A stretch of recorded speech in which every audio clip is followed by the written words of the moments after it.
Tout à coup, un mendiant se dresse devant lui dans le brouillard.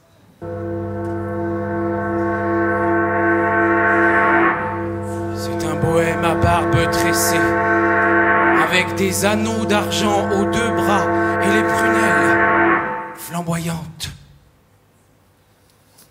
Ah,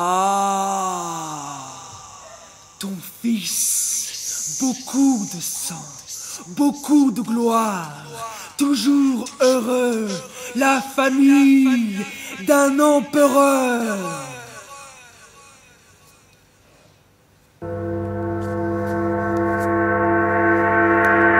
Si j'en parle, on se moquera de moi.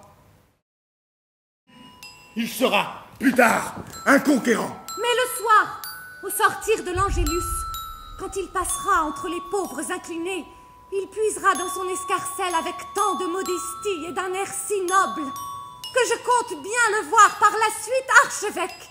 Il sera conquérant. Il sera archevêque. En attendant, Julien grandit. Les dents lui poussent sans qu'il pleure une seule fois, il sera conquérant. À 7 ans, je lui apprends à chanter, il sera archevêque. Pour le rendre courageux, je le hisse sur un gros cheval. Julien sourit d'aise. Il sera conquérant. Il sera archevêque. Conquérant. Archevêque. Conquérant. Archevêque. Il sera conquérant. Là-dessus, il sera archevêque. J'ai dit qu'il serait conquérant. Il sera conquérant. Toutes sortes d'oisillons picorent les graines du jardin. Mettre des pois dans un roseau creux. Approcher avec douceur. Lever le tube. Enfler les joues.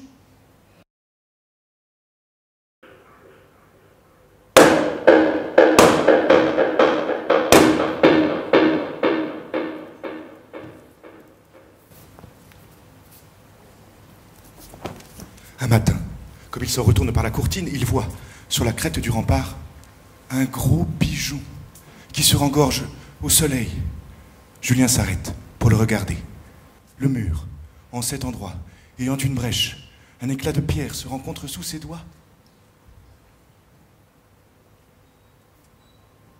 Se précipiter vers le fond, se déchirer aux broussailles, fureter partout, plus leste qu'un jeune chien.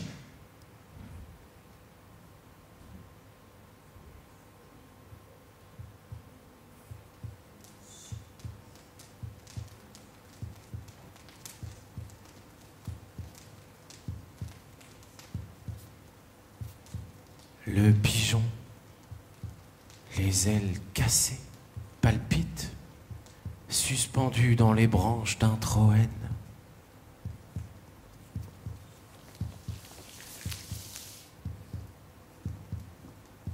La persistance de sa vie irrite l'enfant.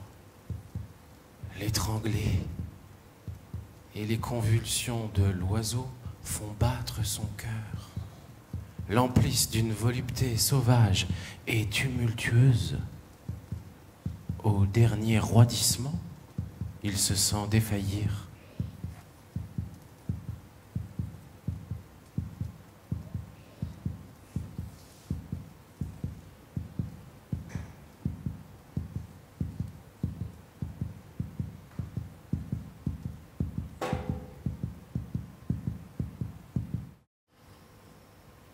Les cerfs rendus furieux se battent, se cabrent, montent les uns par-dessus les autres, et leurs corps, avec leurs ramures emmêlées, font un large monticule qui s'écroule en se déplaçant.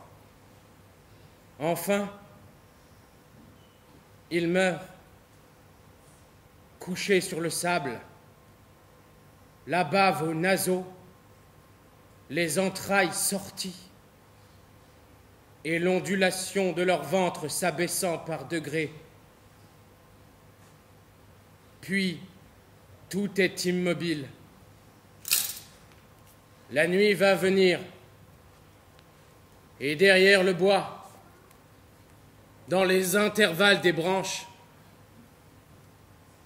le ciel est rouge comme une nappe de sang. Julien s'adosse contre un arbre et contemple d'un œil béant l'énormité du massacre. ne comprenant pas comment il a pu le faire. Et de l'autre côté du vallon, sur le rebord de la forêt, il aperçoit un cerf, une biche et son faon.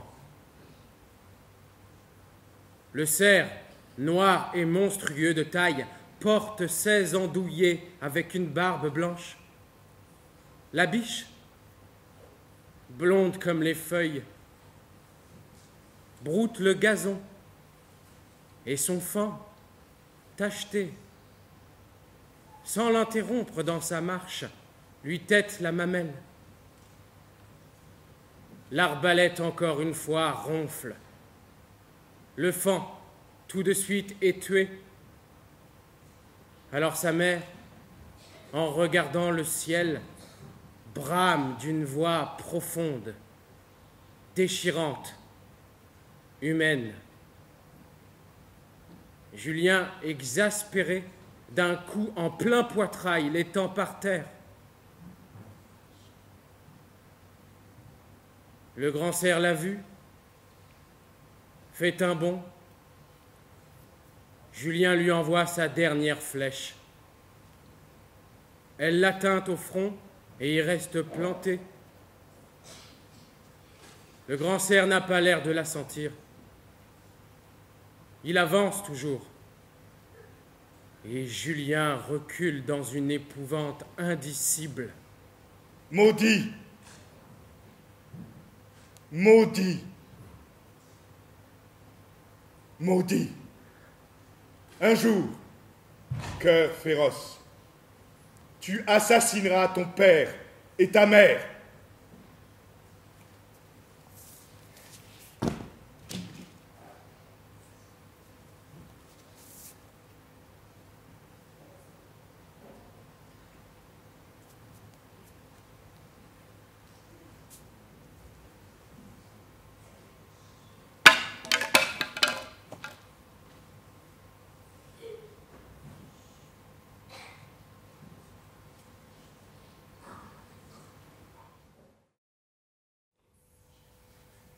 Julien?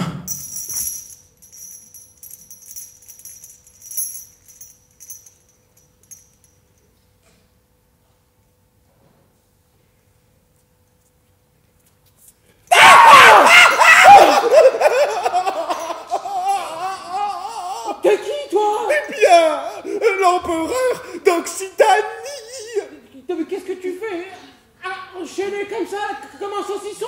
Oh, je me suis joint par concubinage avec la sœur du calife de Cordoue, et j'en conserve une fille que j'ai élevée chrétiennement. Hein. Mais le calife, faisant mine de vouloir me rendre visite, a massacré toute ma garnison et m'a plongé dans un cul de fausse. D'accord, mais qu'est-ce que tu fais au milieu de l'histoire de Julien? Ses parents le cherchent partout, personne ne sait où il a fui. Oh, on dit qu'un homme a affranchi des peuples, qu'il a délivré des reines enfermées dans des tours. C'est lui, et pas un autre, qui a assoé la guivre de Milan et le dragon d'Oberbirbach. On dit que des esclaves en fuite, des manants révoltés, des bâtards sans fortune, toutes sortes d'intrépides ont afflué sous son drapeau. Si tu peux trouver cet homme et le persuader de venir me sauver, alors peut-être retrouveras-tu en lui quelqu'un que tu cherches.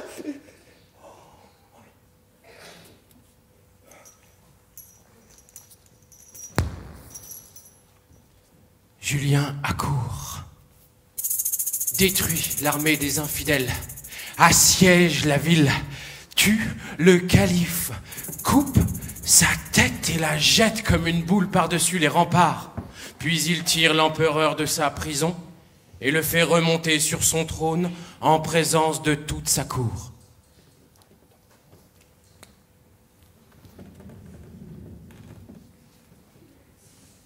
Que veux-tu pour prix d'un tel service? Je suis là, dans mon palais de marbre blanc, bâti à la mauresque, sur un promontoire, dans un bois d'or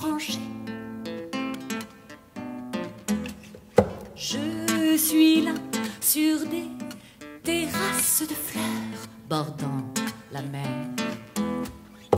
Où des coquilles roses nous craquent sous les pas. Viens dans les chambres, viens, pleine de crépuscule. Viens voir les jets d'eau dans les arcs, les mosaïques dans les cours. Viens, on entend à peine le frôlement d'une écharpe ou l'écho d'un soupir.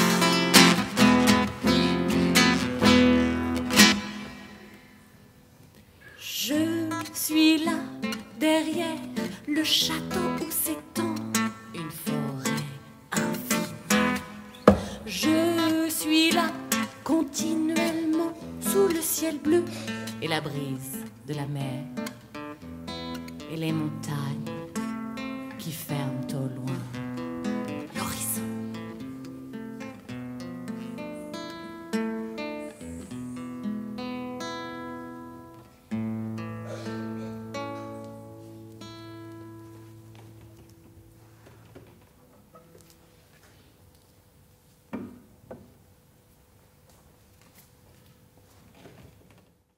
Julien, Julien, Julien, allez viens Julien,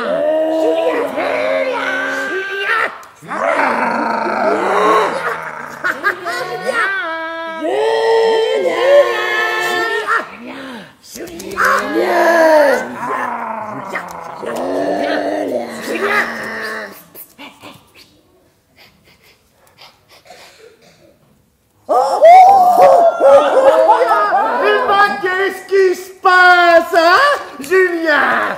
t'essaies de nous buter et il se passe rien. Allez, vas-y, fais-moi rire. Tue-moi.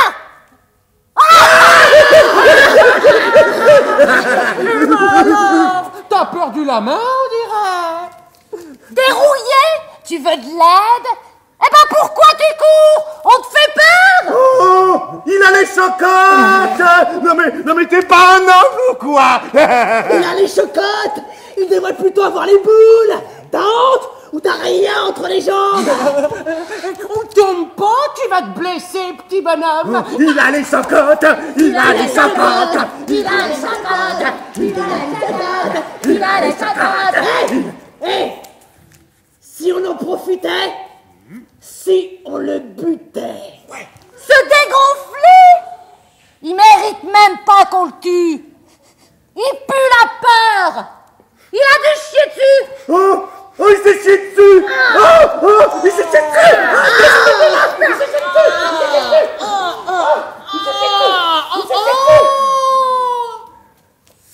Regarde. Une toute petite caille. Allez, vas-y. Essaie de te la faire. Allez, montre-nous que t'es un mec. Mais t'as la pression, hein. Mais t'as pissé dans ton froc. Allez, tue-la.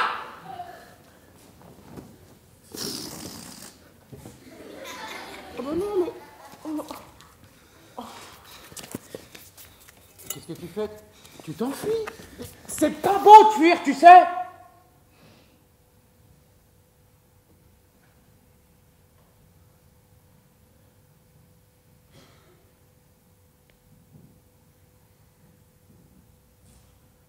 Allez. Vas-y. Rentre chez ta femme.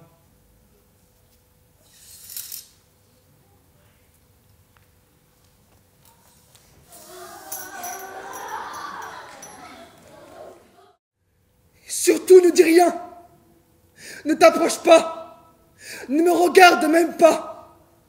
Il faut que l'on enterre mes parents selon les instructions que je viens de laisser par écrit. Je te laisse le palais, tout. C'est pas ta faute. T'as juste obéi à la volonté de Dieu. Prie pour moi. J'existe plus.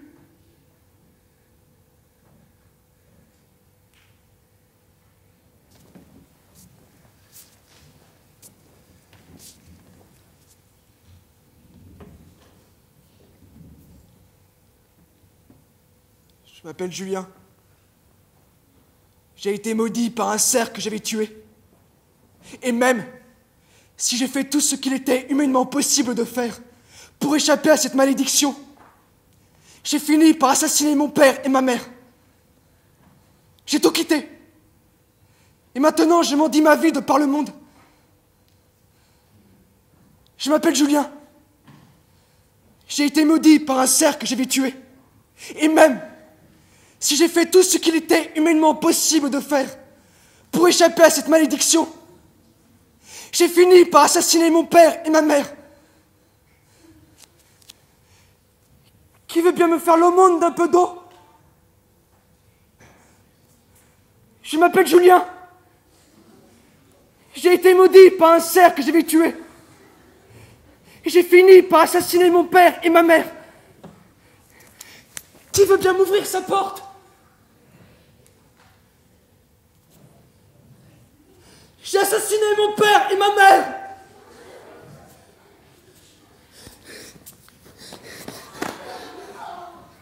J'éviterai les hommes. Je me nourrirai de racines, de plantes, de fruits perdus et de coquillages. Mais le vent souffle comme un râle d'agonie.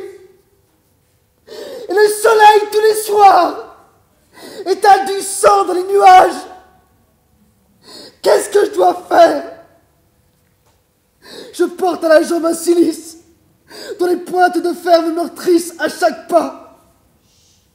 J'ai monté sur les deux genoux toutes les collines ayant une chapelle à leur sommet. Mais je ne pense qu'à une chose. Je m'appelle Julien. J'ai été maudit par un cerf que je vais tuer. Et même si j'ai fait tout ce qu'il était humainement possible de faire pour échapper à cette malédiction, j'ai fini par assassiner mon père et ma mère.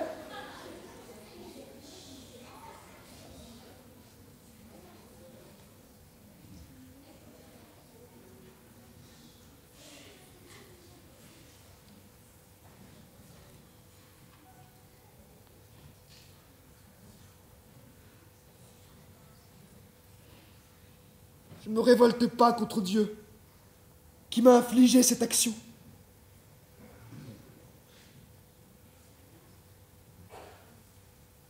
Mais j'ai tué.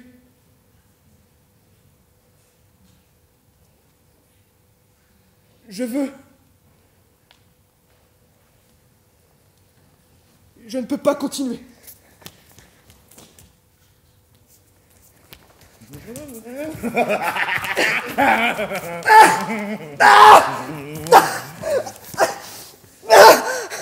Il sauva des paralytiques des incendies. Des enfants du fond des gouffres. L'abîme le rejetait. Les flammes l'épargnaient. Le temps n'apaisa pas sa souffrance. Elle devenait intolérable. Et il résolut de mourir.